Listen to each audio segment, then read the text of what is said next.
Arash Madani's been one of the busiest guys going.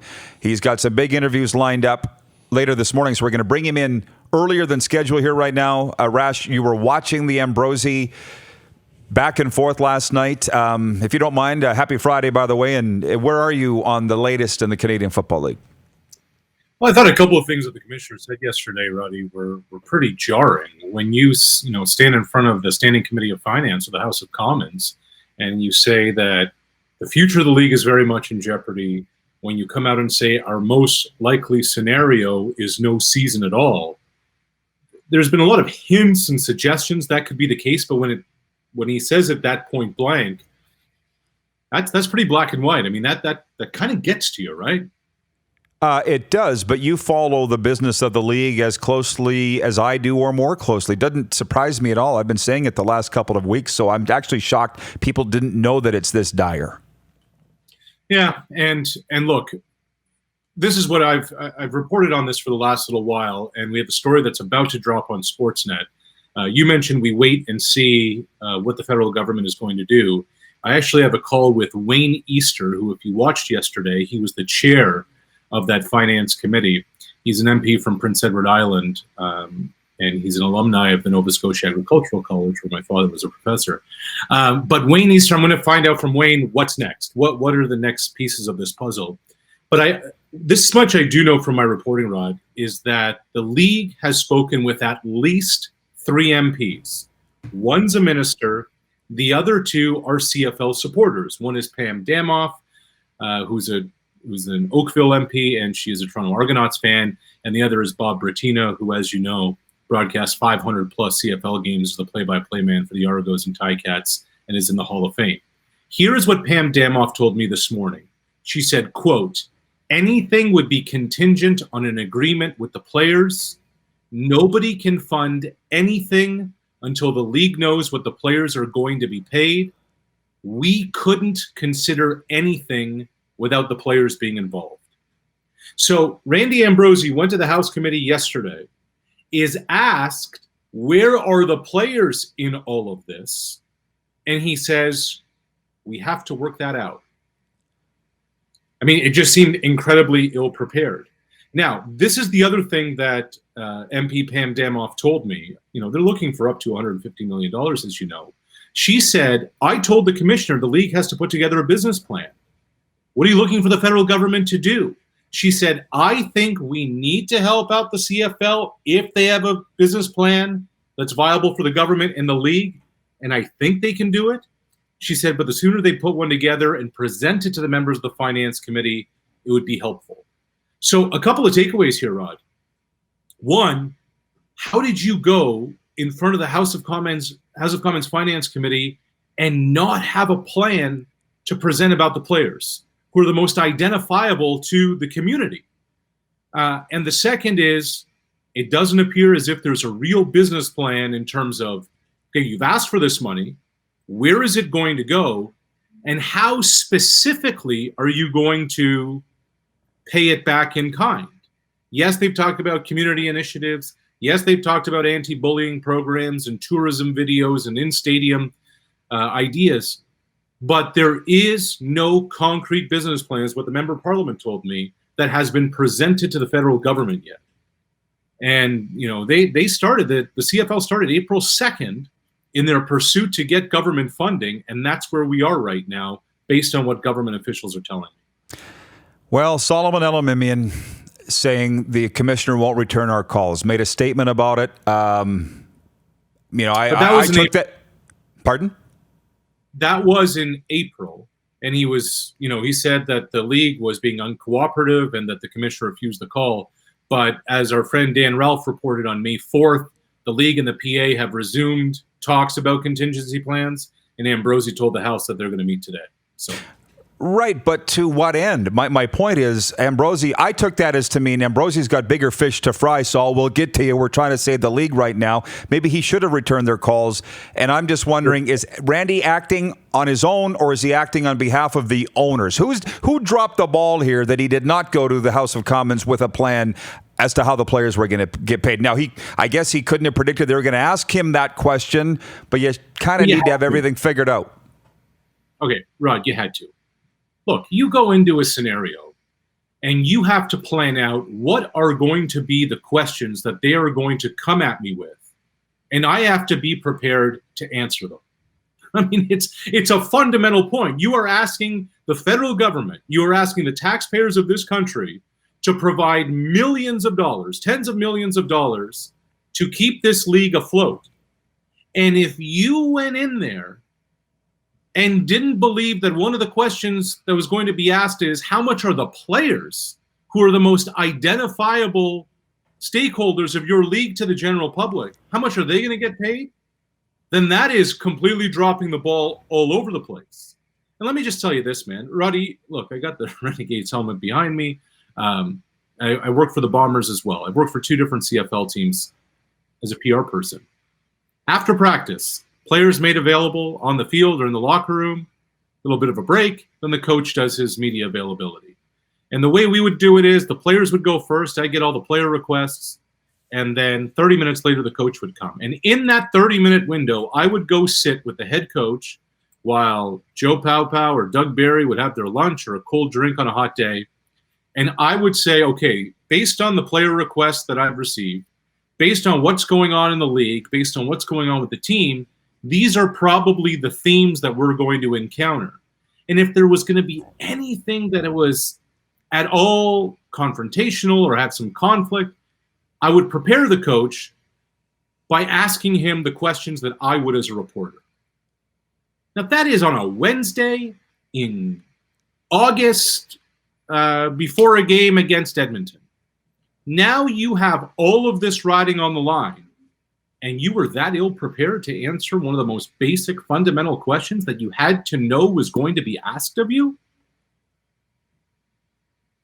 I know. I mentioned off the top of the show, I love the CFL, as do you. You just said why. Mm-hmm. But there's things that I don't like. And it's how many PR nightmares do you need to suffer, PR disasters, before you look at how you do PR? I mean, that's the one problem that I have.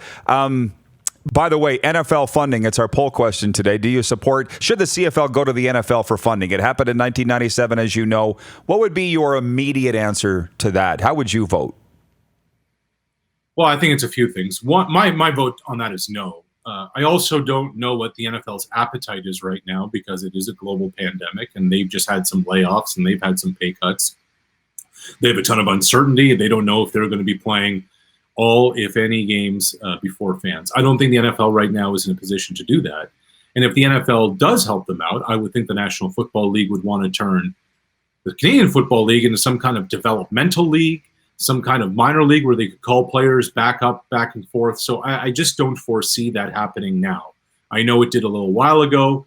I just don't think under the present backdrop of where we are that the NFL would do that. Look, Rod, I think that the federal government is going to help the CFL out. I'm not sure it's going to be $150 million. But, you know, the message from the federal government is, look, let's do this. Now, I'm going to be reporting on this as well. This is not just a federal government issue, is what some MPs have told me. I spoke with Bob Brattina, who's an MP in the Hamilton area, and also I mentioned Pam Demoff. Their point is this: let's get the provincial government involved as well.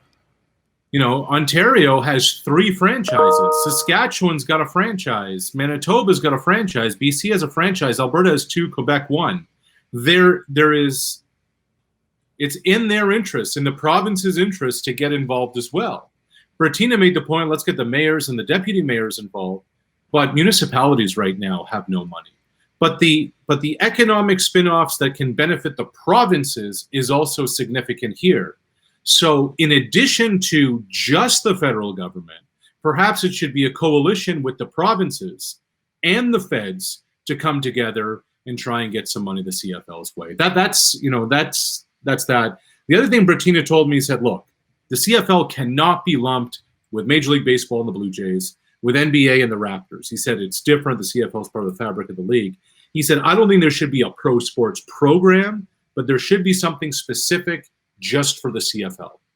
So, like I said, I'm about to find out what the next steps are with the House of Commons Standing Finance Committee in terms of where they go from here. But those were pointed, direct, fair questions that MPs asked from Saskatchewan, BC, CFL backers. And Rod, I think what we learned yesterday is really how fragile and how broken the economic system of the Canadian Football League is. That you have community-run organizations that are posting certain profits and results, but that the private ownership in this league, they are losing a ton of money. And, you know, how sustainable is it to continue to have owners to write checks for losses year after year after year? You just had an owner in Montreal throw the keys down on the table and walk away. David Braley has apparently, reportedly, tried to sell the BC Lions for a while, hasn't gotten anywhere with it, or maybe doesn't want to sell it. So I'm just not sure what the appetite is when you know coming into this thing you're going to continue to lose a lot. And Randy Ambrosie had no real answer when MPs and committee members asked him, wait a minute, you have people with net worth of hundreds of millions of dollars, if not north of $1 billion. Why aren't they writing more checks amidst all of this to help subsidize their business, especially as Canadians are losing jobs and are worried about paying rent and putting food on the table? And there really wasn't a legitimate answer there from the commissioner either. That's why I've been advocating that the Lions be sold to the Aquilinis, the Canucks, the Alouettes sold to the Molsons, the Canadians. They'd be protected. In a case like this, like the Argos, Stampeders, Red Blacks, that's my thought. You got to go right away, right? I got another 10, 15 minutes, so we got a little bit of time. Well, two questions. One, Leo Ezrins is watching this, the executive director of the CFL Alumni Association. Yeah, great dude. He asks if you know who's handling government relations on behalf of the CFL. It sounded like they contracted an outside agency. Do you know? Yeah, it's a lobbyist company by the name of Crestview that's Ottawa-based. The CFL has been using at least 2017 is what I've been able to. And since April 2nd, when they reached out to Crestview to begin the lobbying of the government, they have added not one but two more lobbyists. Now, based on the information that I can find, Jason Clark is the lead lobbyist. They just added a third one.